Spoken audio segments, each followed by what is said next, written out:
This festival season in Trans Histories, we're focused on the contrast between US pioneering film Gendernauts by Monica Toit, revisited in the feature-length documentary Genderations by the same Genderations by the same author. Monica Toit's Gendernauts was one of the first films to portray the transgender movement in San Francisco. 20 years after the film screened in Panorama in 1999, Toit seeks out the pioneers of that time.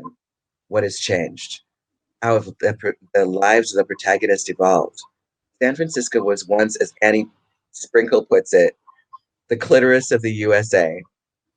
But today, the tech industry has a firm grip on the city. Aggressive gentrification has displaced the genderqueer community of yesteryear. Under the Trump administration, hard-won transgender rights were under massive pressure as protection against discrimination and in healthcare and freedom of choice and the use of something as simple as public toilets were rolled back. Alternating between quiet, unobtrusive images and flashbacks, the film delineates how gendernauts have grown into their identities over the years, developed careers, and started families, how their energy continues to have an impact today. Their activism has changed over time, but the struggles do continue. With us today, we have academic pioneer of trans queer theory, Susan Stryker,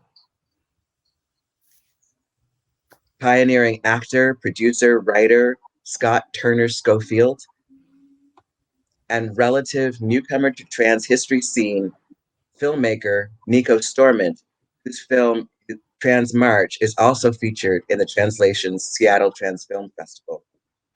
I am so honored to have you all here with us.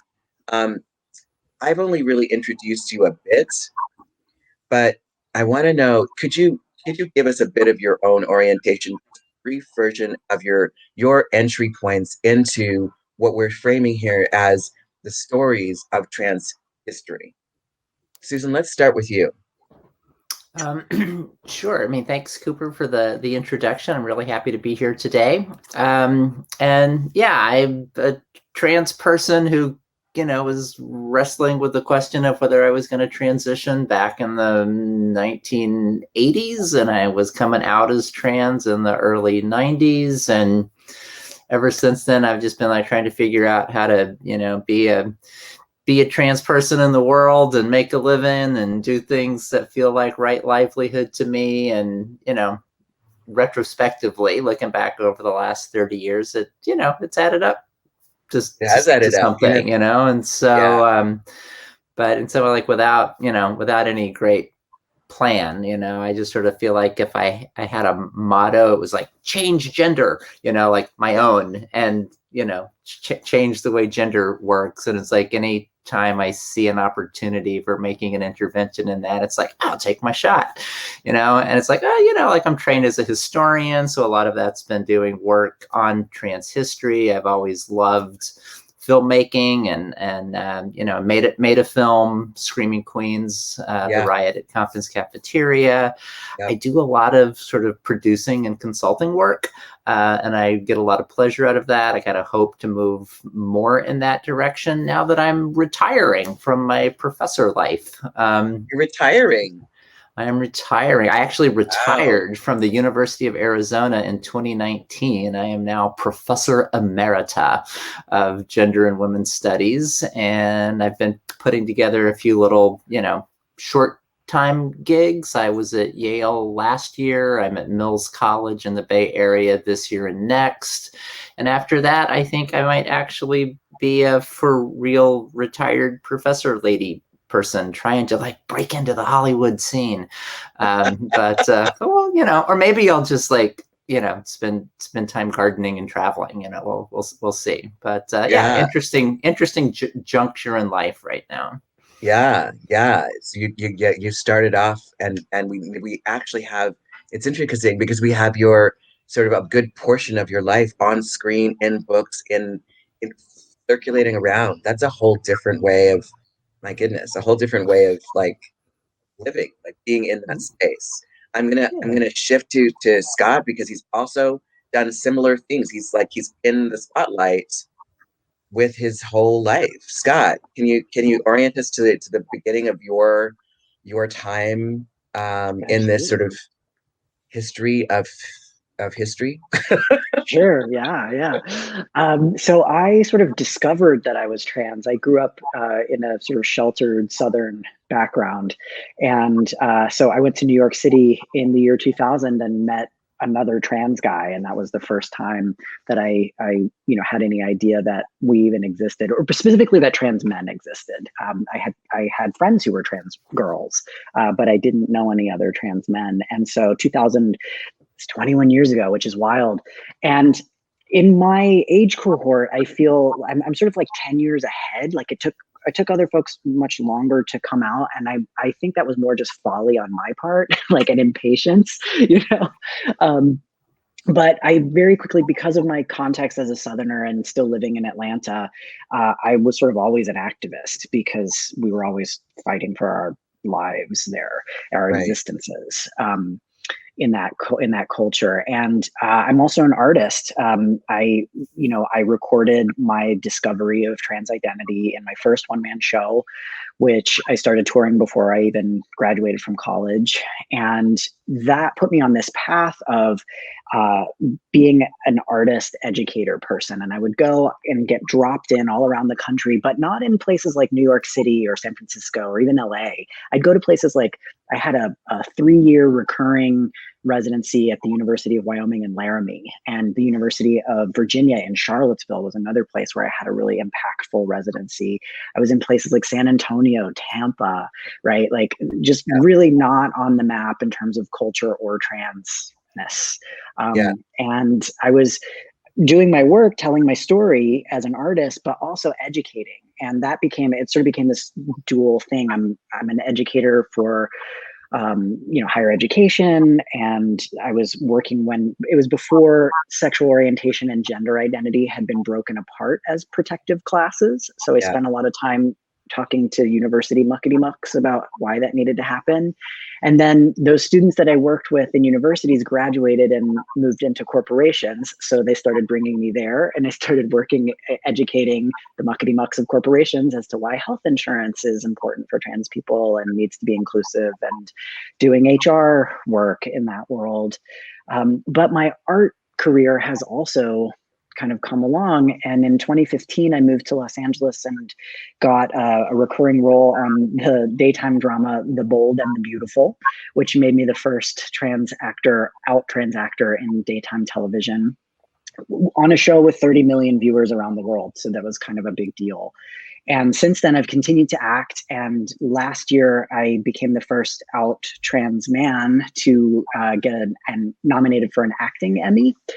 There are other trans men who have been nominated for Emmys, but in an acting category for me. So and I find myself doing a lot of consulting. I consult for the television show Euphoria. I'm doing a lot of work over at HBO, working on shows and helping them tell better trans stories, while I'm also working on being an actor and a creator of trans stories. So it's just this kind of long path of unfolding. It's been fun. Yeah, I mean, what you're saying is you started, as you started transitioning, you started your career.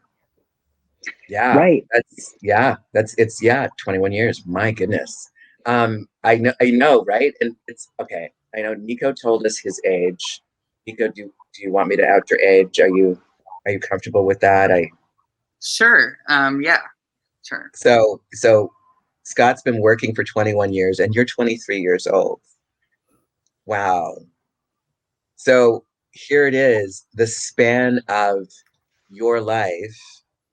And when we're sitting, I feel like I'm already sitting in like, reverent company.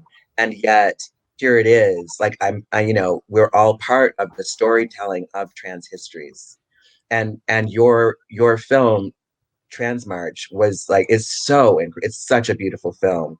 Can you let us know a little bit about it, and how did you start off into all of this kind of more public space, public persona, as part of this telling of the stories? Yeah, so I grew up in Sonoma, California, which is a small town, and I'd always been an activist. My mom is a lesbian. Just the nature of having a lesbian mother in a small town, I was just always very out, but not as trans, as a lesbian. And when I was 17, I just came to the city. I started studying political theory at SF State. I got involved with a lot of the hunger for justice, things that were going on around 2015. And then I found out that I was trans. So my reaction to that was I dropped out and I became a videographer, freelance videographer, and singer-songwriter, and doing a lot of consulting as well for, usually it was different club promoters that would want political consulting. And then eventually what happened is I ended up throwing my own parties. And this is where the age bit gets a little confusing because I was maybe not of age at that time. But I think what happens with a lot of us is we really just want community, right? So we really find that however we can. So anyway, throwing my own parties, I threw a party called Vamp Mondays in the Castro, which was the only queer and trans party at the time there. And then I started throwing a party in Oakland called Thank You, Marsha. And through those two parties, really, I learned a lot about my own orientation and politics and where to step forward and where to step back and kind of how to hold space for different kinds of bodies, different sexualities, gender orientations, everything. And then I joined Trans March Planning Committee. And, it just so happened that in 2020, we had to go virtual. We had it all planned out. And we were like, what are we going to do? And they said, okay, Niko, you have 2 weeks. Can you make a documentary? And, I was, that was an undertaking, but I really felt like I had been prepared. I had all the footage, you know what I mean? Just from,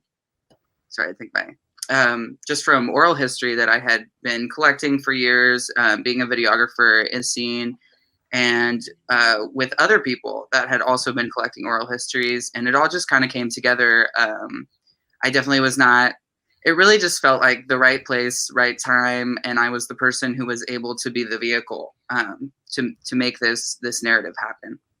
Right. It's it's incredibly well done. So thank you all for all of your work. But we've sort of come to already in this first 15 minutes is an evolution of what it means to start, right? To start off from the beginning of each of your journeys into self, and as trans individuals, you also started off as activists, and it was sort of it's thematically consistent that we have this fight that we have to engage. So it's both, I hear your story, Niko, and I think, wow, it's incredible. You were young, you were, doing the things. You had a lesbian mom, which helps. But it's also like a little heart not wrenching, but gripping, that there's still so much to do, right? And that, here you are 23 years into your life, which spans the careers of both Scott and Susan, and they made inroads in different ways, and yet we still have so much. It's very telling. It's very telling. I'm going to move us towards Gendernauts and to Genderation. Susan, I have to start with you when it comes to Gendernauts.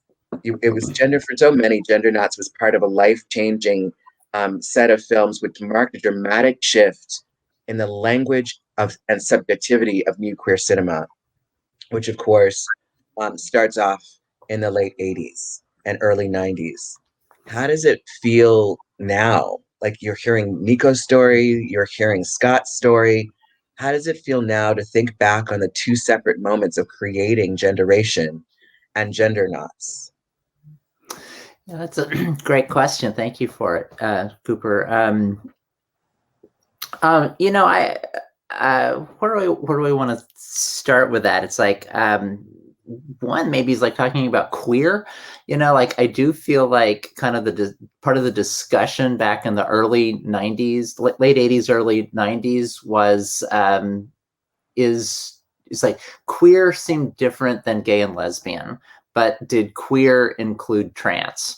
And that there were, I think it was an open question. Like one of the things I would always say is like queer needs to be more than a 5-letter word for homo. It's like it's more. It's like it does it include the gender piece? Does it not? And I think for some self-identified queers it did, and for some self-identified queers it didn't. And so it was a kind of where one of the sort of, I don't want to call it border wars, but kind of like where some of the identitarian skirmishes would happen were around, how queer is trans, and that the way that a lot of the sort of canonical writing on new queer cinema has taken shape. It's like it's kind of trans exclusive. It's like it basically means it's a cis gay and lesbian is what queer means, and it's just like I think actually a lot of trans cultural production gets left out of new queer cinema. It's like I think the Wachowskis' Bound, it's like one of the great lesbian films of all time, and it was made at the height of new queer cinema, and it's like is not considered part of the new queer cinema canon. It's like it doesn't get written about the way that I think it should. Yeah, and not framed that way, definitely. And I think about even the earlier works when Rich is first talking about this, and she mentions Marlon Riggs' work, and a lot of what Marlon features in that initial piece. I like it. There are trans women. Like he's framing them as trans women. Like, here are women. Yeah. And it gets elided. It's an interesting, right? Yeah. I mean, there was a tendency, I think, in new queer cinema to think from a very cisgender perspective and to fold gender variance into that from a cis framework rather than thinking about it from a trans framework. And, I'm not personally interested in kind of having a pissing contest between trans and queer. It's kind of like, I think it's like that scene in Wayne's World where you're going like camera 1, camera 2, camera 1, camera 2. It's like, it's just different ways of looking at similar things and having a slightly different take on things. But it's like, right. Yeah, it's like my own take is like privileging the trans lens for things. But on Gendernauts, I think it was a really significant film for some of the reasons that you were saying, is that it presented trans as part of culture and movement history and politics, that so much of the way trans issues had been represented before the 90s was, it was very individualized story. It was one person struggling, to define themselves and, chewing their knuckle as to whether they were going to transition, and then all of the, crisis it provokes around them, but, they're happy.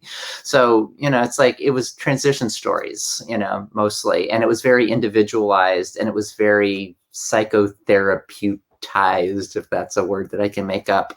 And that what we started to see in the 90s was something more of like, no, it's about trans people advocating for social change, trans people being in community, like trans people like living out loud, it wasn't just doctor help me, kinds of stories. And so, Gendernauts was significant in that respect. I think the other film that came out in the mid 90s that I think is in that same vein was Rosa von Braunheim's Transsexual Menace, which also had a kind of a, in your face, political kind of feel to it.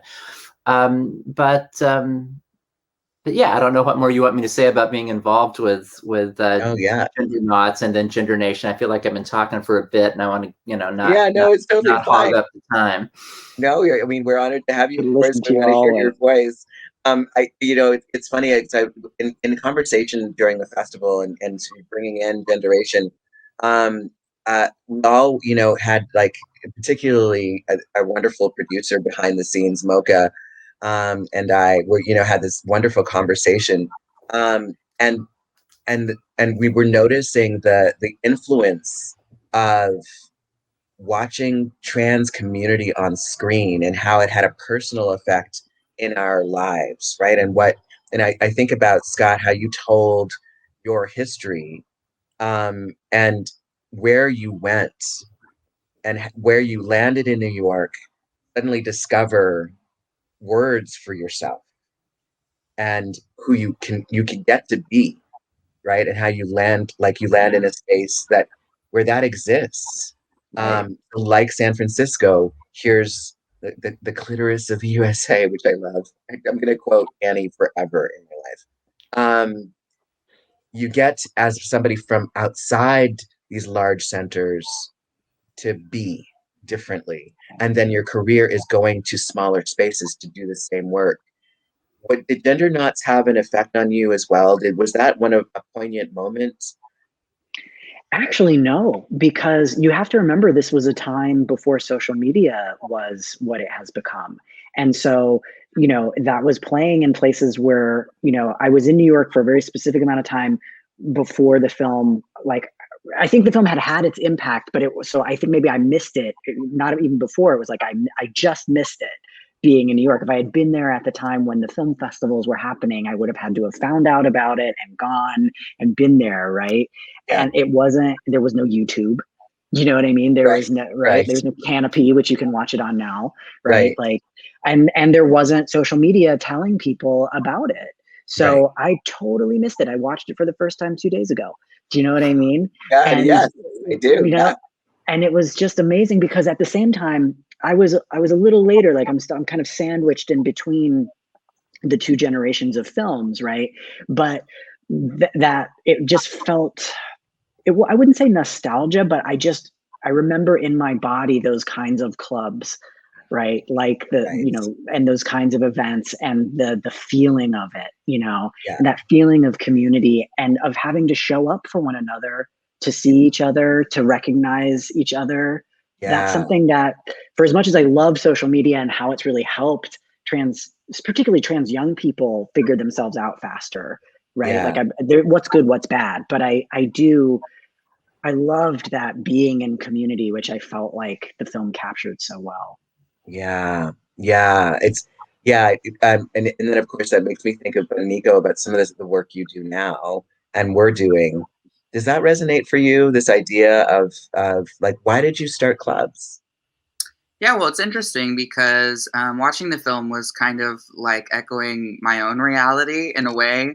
I started throwing my own events because there weren't any events for trans people. In the Castro, it was like one lesbian event, and then the rest were for gay men.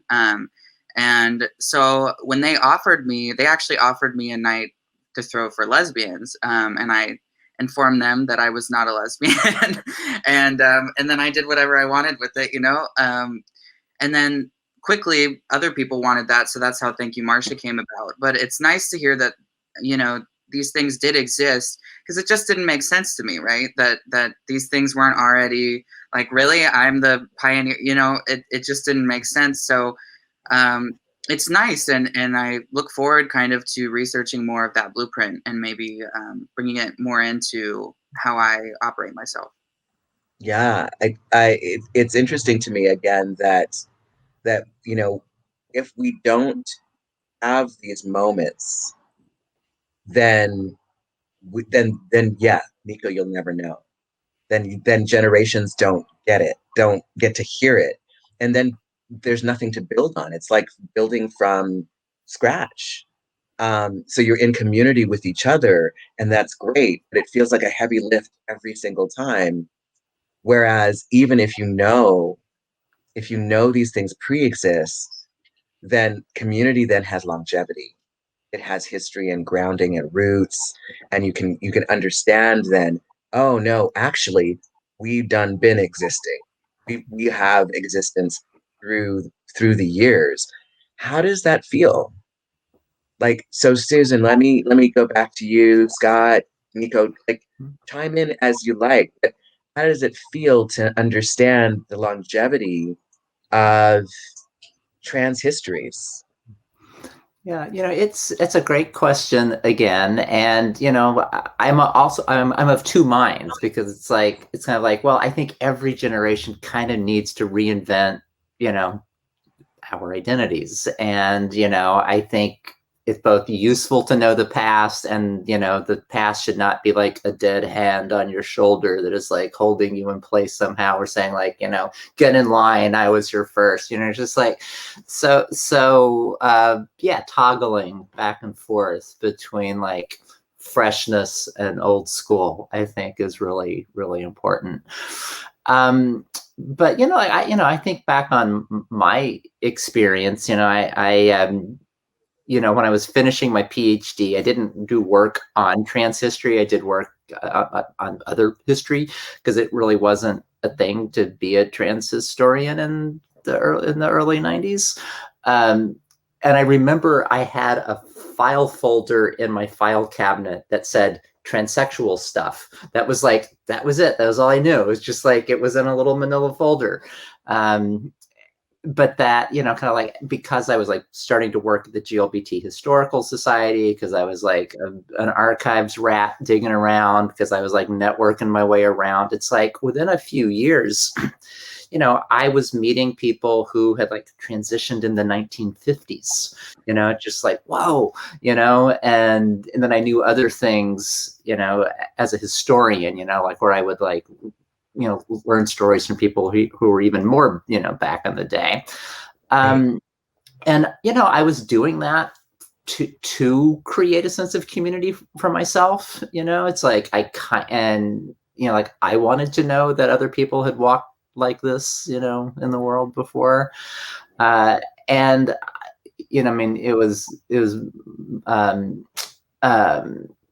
the name trans griot has been taken, and that's not exactly what my cultural tradition has been. I didn't really feel like that's a name that I should use for myself, but it's like, I definitely thought like, yeah, I'm the storyteller person. It's just like, I will be the person who says like, hey y'all, it's like, we have a history, it's like, I can remember it. I can remember it for you. Like, I'll write it down. Right. Yeah. So that's been good work to do. I will just say, and then shut up, that I got an award from the Sisters of Perpetual Indulgence a few years ago. And whoever gave me that award, they canonized me. I'm my Sisters of Perpetual Indulgence name is Saint Film It and Write About It Before We Forget About It. And I thought, okay, you were paying attention. It's like, that's what I've been doing. Thank you. That is brilliant. So you have to say that again. You have to say that again. Saint Film It and Write About It Before We Forget About It. That is so perfect. I love it. Yeah. You've been canonized. And you know what? You're not dead yet. That's good. We changed how we do the things. That's right. No, not dead. Emeritus. Just emeritus. That's right. It makes me... go ahead. No, yes, absolutely. Well, I mean, it makes me think when you said storyteller, because that's the role that I've taken on, right? When I graduated from theater school, there were no trans actors. Do you know what I mean? Like, this was before any of that really happened. And I could not envision even being able to be cast in anybody else's play, much less there being or a TV show or any of that. And so I started making these one-person shows, which at that time I understood as having a historical context. Queers have been making one-person shows for a very long time. And that's, so that I knew that I was standing on the shoulders of giants at that point, right? And very early on, Kate Bornstein reached out, like right as I premiered my first show. It was so amazing that she heard about it on the internet somehow before we did all of those things. And she emailed me from her AOL.com, to be like, AOL, oh my God. Right? Okay, yes. And my email address at the time was theteenageheartthrob@hotmail.com. I'll never forget. And she was like, I love what you're doing. And so that mentorship and that making sure that like I didn't feel alone, and that she also helped me see the history. Right. And I was already aware of her, but like, to sort of take me by the hand and walk me along, and Susan, your work has always been, it's amazing that, it's like, I I can go to your work. Do you know what I mean? Like there is something solid there, right? And that's it. You know, to have like, you know, a guide rail into the past that keeps you solid in your and even if future. it's not enough, you know, it's like a point It's to so push off stuff. from. But it's so much, you know. And you know, I've always, when I say I'm the first this or the first that, it's so silly, and I always make the point to say I'm the first out, because there were people before me, 100%. I've always been really aware of that. I just wish I knew them. You know, I just wish I had somebody to talk to about it, right? And I think a lot about, because we're in this age of like new things happening all the time. And even when we were joking about the first, right, that it was this, I said, I'm not special, it's just oppression. Do you know what I mean? That like, you know, and so oppression and erasure, right? Like those are the forces that, you know, using my story, using my voice to work against, that's been kind of the fuel of it. And yet I love how you contextualize it, Susan, of like, and also new generations have to recontextualize themselves and reinvent, you know, that's important too. Right. Incredibly important. Niko, like, how do you respond to this? Like, here you are, we're framing you as the new generation, and you know, and in some way I was, you know, thinking about this panel and how to sort of have these conversations, and none of us is representing any particular thing, right? So it's not like, oh, look, we have these like intergenerational conversation where Susan gets to be the past. Like, no, I'm still alive. I know, right? Like Susan's alive. Like the history is a living, breathing existence that is here, past, future, right? So, but I'm really intrigued at the idea that Niko, you exist in a world, particularly with a lesbian mom. Like that just blows me away. That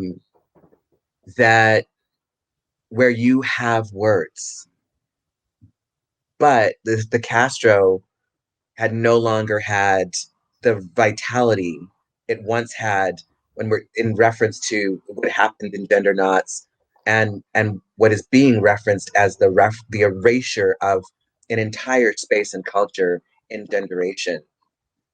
How does that register for you?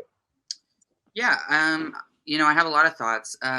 First of all, is that, you know, our generations are not monoliths, right? There's so many different types of narratives, and all of them are true. And I think one thing that I really had to concentrate on while I was studying for the documentary was just that there's kind of a duality that happens, and this is kind of, I think, what Susan was alluding to, is, you know, Marsha P. Johnson, for example, did not necessarily claim the word trans woman.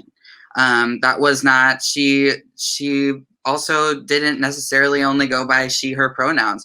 That wasn't really like, so, you know, I think knowing that and finding that and reading about that and then translating it into something that is comparable to what it actually means now, to my generation, was one of the biggest roadblocks, because I didn't want to change the meaning of what all these things meant, but at the same time, our culture has shifted, and we do have to kind of change how we talk about them in order to make these things accessible or even make sense.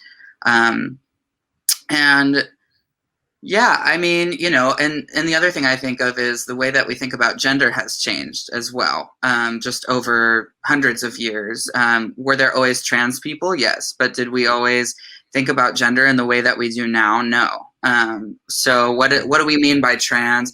I think there's a thing that we have to do is like define these terms, and you know, it's just kind of a collection of narratives that you put together eventually, and throughout different cultures. You know, there's so many different ways to conceive of gender in the world, and I think we are blessed now as a generation to have this kind of globalization of the internet where we can share these narratives. But bringing all of that together, there's a lot of figuring out, you know, what these terms actually mean that happens. For me personally, with my lesbian mother, she knew a lot about the queer community. in one way, but I definitely, coming to the city, looked up to a lot of my other trans elders that helped me kind of navigate finding out who I am as a trans person. And that involves some separation from that lesbian community that I think I was a part of. People in Trans March, Tita Aida,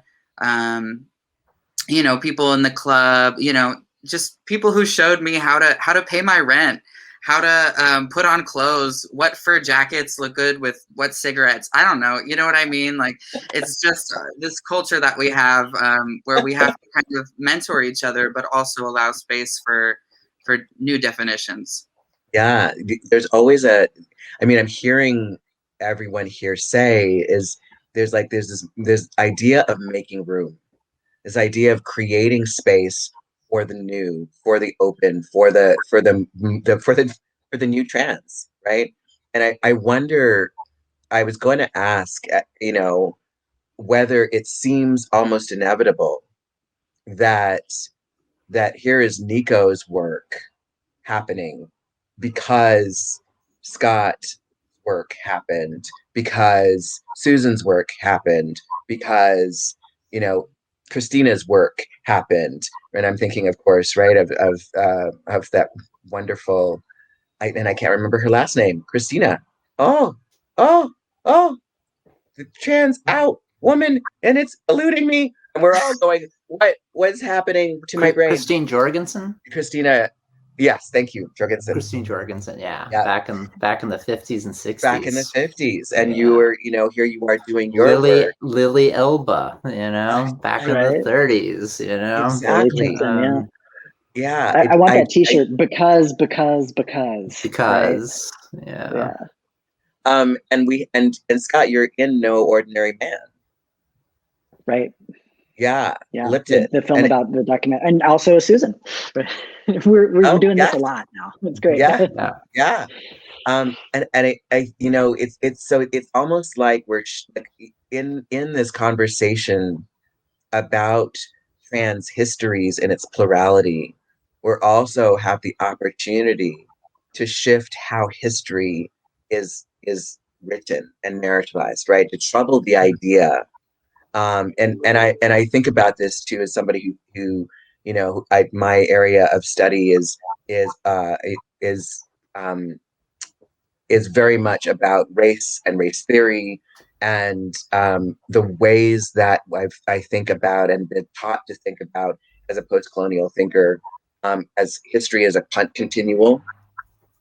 It's a past, a present, and a future. It's embodied, and as somebody who actually came to my trans identity after having taught queer theory for almost 11 years, stopped and said to myself, what are you doing now? Like, what's happening? Oh, wait, you get to come out in your mid 40s.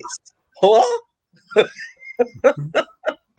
And it was a sort of an interesting emergence that I was like, oh, I can think back on my body then, my mind then, my body now, my mind now, and so that I guess what I'm saying is there are these interesting parallels that you get to discover what's within yourself and connect to this history that is external, right? Because the history lives in your body and then it becomes this external experience.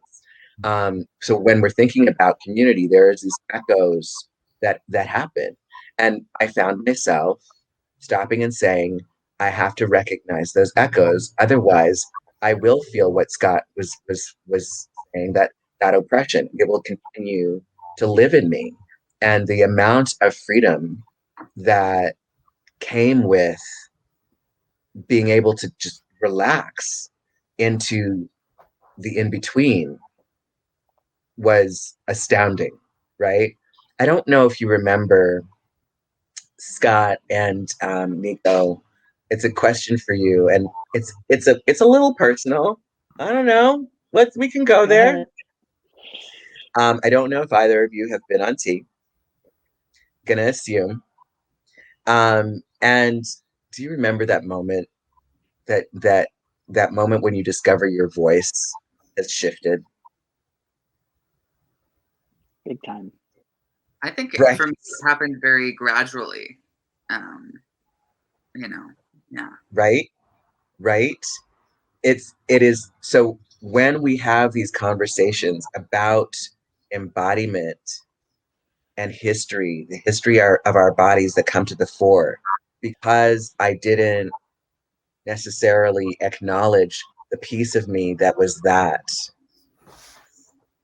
doesn't mean that the prior gets erased or becomes irrelevant, right? And I know that I'm in community with other trans men, other non-binary folks who are shifting, taking estrogen, taking tea, exploring life, moving into clubs, having community. These conversations are not conversations we have in public. What do you think about that? Should it happen? I mean, I think we do have them, but it's like in it sort of that middle space of, among our friends, among the people that we're close with, right? Yeah. Yeah. So, and also, but the internet, again, I think about it took me having to just accidentally run into someone at the Meow Mix bar on the Lower East Side, where I was there as like underage with my fake ID, getting into this place, where I saw this guy who was kissing this queer woman, and I was like, what is happening? And someone said, oh, that's a trans guy. Do you know what I mean? And I was like, what? Like that it had to be an in-person experience, whereas the young guys that I know now all found each other on YouTube and learned how to, get what they needed and figure out who they were, in this experience. So public because YouTube, Right. but still Right. niche because, cultural. Right. And Niko, it brings to mind what you were saying when you were like, my trans elders taught me how to taught me how to. What did you say? But you put what fur coat goes with what cigarette, which I think is like brilliant, just brilliant. I guess I'm getting at the intimacy and publicity of our bodies, right? As we're telling these stories. So I took the moment to share a bit of mine, primarily because it might echo with someone, right? The stories that you have told echo with people. They echo in our bodies. You said, Scott, that you could feel it in your body, the memory of those moments. I think that's an enriching experience. That is something that nobody can take away from any of us at any given moment. And yet, again, Niko, you were logically saying to yourself, well, I couldn't be the first person to have done this. I couldn't, it doesn't make sense. I couldn't have been the first. But you were perhaps pioneering within a generation. Yeah, I think there's a kind of spark that is needed to ignite action. I remember coming out and I had surrounded myself with all trans men before I came out. I just thought, I don't know, like I was a really good ally, and then I was on tour in Portland and somebody asked me what my pronouns were. And for some reason that was just the spark, and I was like, oh, like I actually don't know the answer to that question. But I had to be ready. And I think a lot of the time, we think of like micro and macro, like that happened to me on a micro level, but in a macro sense, the world has to be ready in a certain way to, I forget who said it, but history doesn't repeat itself, it rhymes, and I don't know who said that, but they're brilliant. Yeah. So I agree, and somatically as trans people, I think there's this disconnection that happens with our bodies. And then there's a process of refinding ourselves. And I think, cultural trauma does make that process difficult. And I'm glad that we are developing a narrative to end that. Yeah. So I'll just jump in here to bounce off what Niko was just saying. So back to Gendernauts. It's like what I think is really significant about that film is that there was something that changed at the macro scale in the world back in the 90s, like end of the Cold War and, the AIDS crisis. And there were all kinds of things that just kind of came together in a train wreck, and that the world shifted in a way that it made it possible to be trans in a new way. Like I think about, like Sandy Stone's piece, Post-Transsexual Manifesto, which I was just trying to teach to students the other day. And what students, in their late teens and early 20s weren't getting was just like how tightly controlled access to trans, to medically assisted transition. It's like the gatekeeping was so intense. If we decide that you're suitable for this and let you transition, you have to shut up about it. And you can't talk to anyone about it. You have to create a plausible history. The only people we want to talk to are the ones who can be cis passing, and just like how completely silenced and erased trans experience was. And what Sandy was saying is like, it's like we can't live authentic lives if we don't, it's like sort of talk about our whole selves. It's like if we can't kind of speak as trans, it's just like it's a very limited picture of what we experience.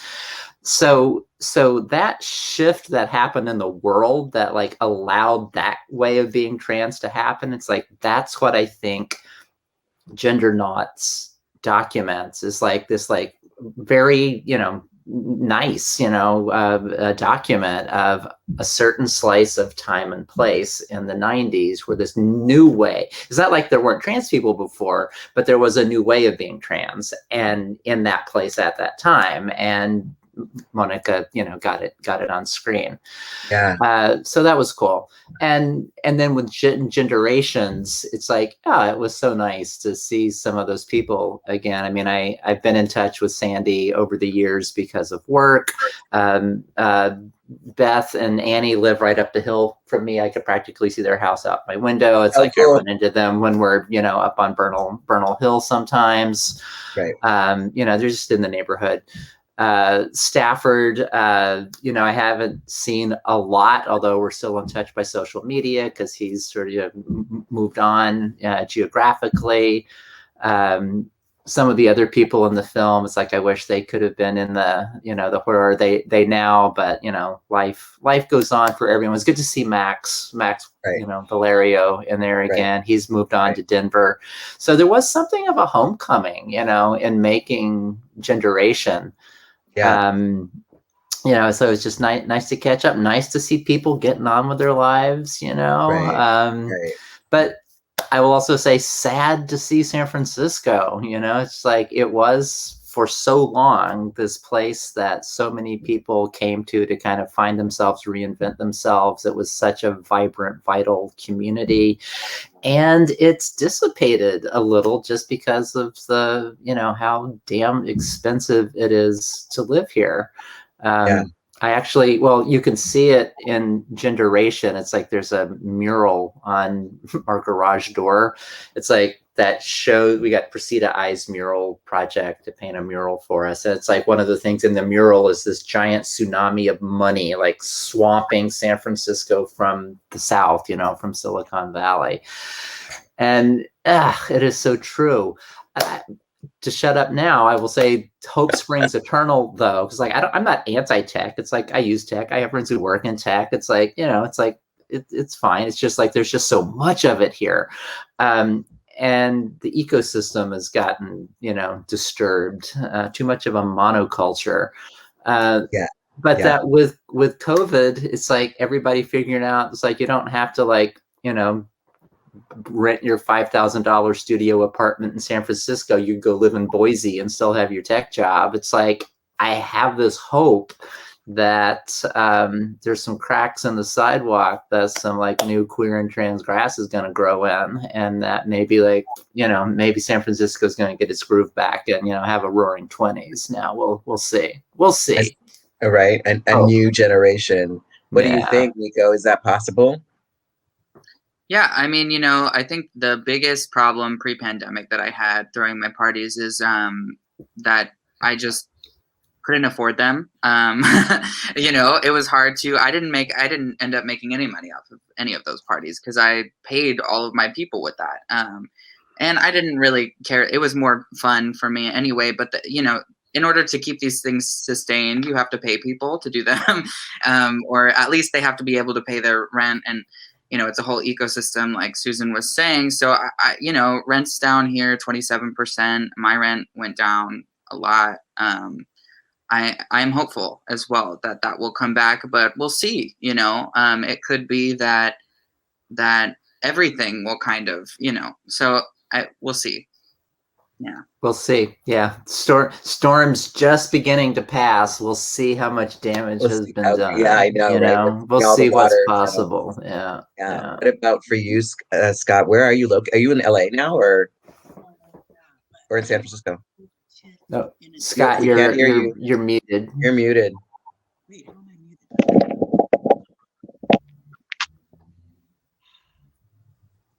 It's my earpods are. Oh no! Yeah, we heard that. Oh, can you hear me now? Oh, just a bit. Okay. Oh, your sound changed. Let's see. Yeah. I'm trying to change. It's not working on the machine. Oh yeah, we can hear you. Good. We got you. Okay, great.